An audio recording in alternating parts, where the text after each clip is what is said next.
Catcher Miguel Amaya tries to frame this one even though it bounced.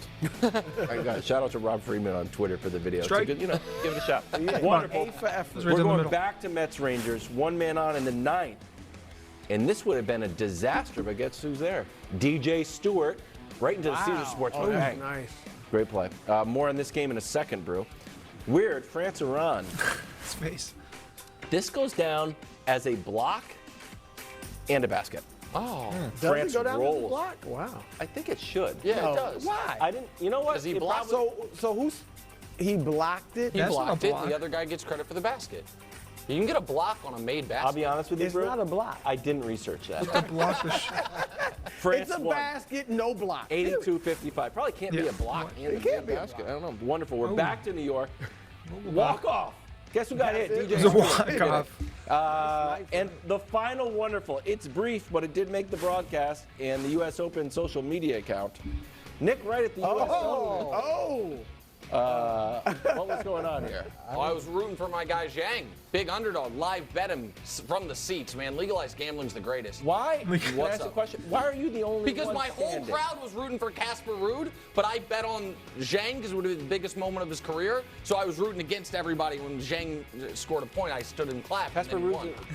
He's from Norway. He's fine. Oh, okay. He's That's not- the That's Nick the right there. Africa word of the studio. No surprises there. That's a tennis player on the back there. That is a great U.S. Open outfit. Okay, after noon headline sponsored by Ram Trucks, built to serve. Johnathan Taylor is still on the Colts, but you won't see him for at least 4 weeks. Was a report that the Packers made an offer. I like that, but it was a no-go. Here's Colts GM Chris Ballard. And what sucks, I mean, the situation, I'm not going to sit here and give you some rosy picture like, oh, this is just, everything's okay. No, it sucks. It sucks for the Colts. It sucks for Johnathan Taylor. And it sucks for our fans. It does. And it's where we're at, and we've got to work through it. And we're going to do everything we can to work through it. Relationships are repairable. They're repairable. What? What are you doing? Come on, man. Come on. Well, he must not be pulling the strings. I guess not. He's definitely not We pulling want the to go strings. first Trying to here, save bro. How do you see this playing out? I don't really think Johnathan Taylor has much of a choice but to play. I mean, if he's hurt the entire season, then his contract just tolls. And next year, you know, he's not a free agent in the summer. So I think if he comes back after he's off, assuming he's healthy, he has to go out and say, I don't let me have understand the not getting best big money year I for can. Now, Johnathan there's Taylor. a I mean, risk he's because he might not 24. play well because the team's not going to be very good. So that's risky. But if he goes out there and plays well, he gets his $4 million this year. And even if Indy franchises him, that might be the most money he gets on the market. If he doesn't play, he won't prove to teams that he's back from the ankle injury. And so I think on the open market next year, if he didn't play, what's he going to get? A 1-year, $7 million deal or something like that? So he's in a tough position, but hopefully he can go out and play well enough where he can get either a long-term deal or even a franchise tag. And I agree with Ballard. Relationships are restorable. And LeBron, look, this is what I'll say to Johnathan Taylor. Put business before personal stuff.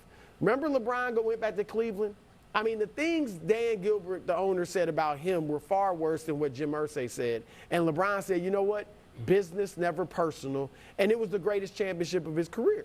So that's what I would say to Taylor. Put that stuff aside and do what's best for your bottom line. Yeah, this is hard to see it playing out in a positive way unless the owner is willing to change his philosophy. Because remember, he talked about potentially putting him on the non-football injury list, Right. which would have meant he wouldn't have gotten paid. And now this is pushed off to where he's not playing for 4 games, and a player could come back and he could have a back strain. There's a lot of things that can prevent you from playing week to week, but still allow you to get paid. I don't know if he's going to go that route, but the whole situation is difficult. You've got Anthony Richardson there, who is a boom or bust player, but he has the best chance of being a boom player with a really good running game. And that combination of 2 young, explosive players could be great for the organization, but they're not allowing that part to happen.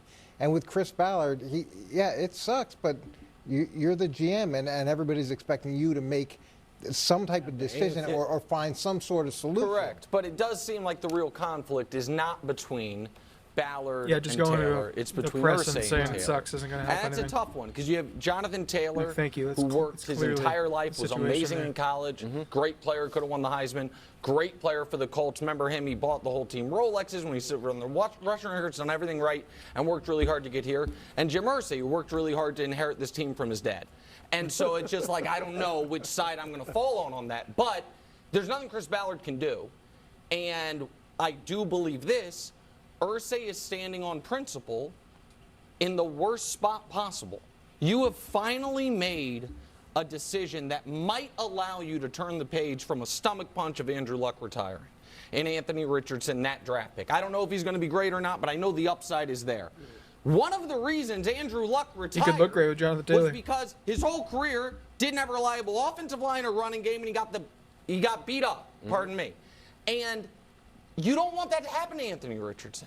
So if there was ever a time to maybe overpay a bit, even in a market where running backs aren't getting paid, it's when you have a raw, in his prime running back.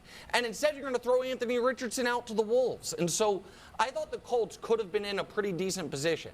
And now this seems to be throwing it off. And I don't think the GM wants to do it. I think the owner, like you've said, like you can't do. If the owner wants it, you just got to take the bullets for him and go with it. Coach I think it's a taking it brutal back. spot for the fans of that. But it's not even just about overpaying. It's also about alienating. You've gone from the extreme of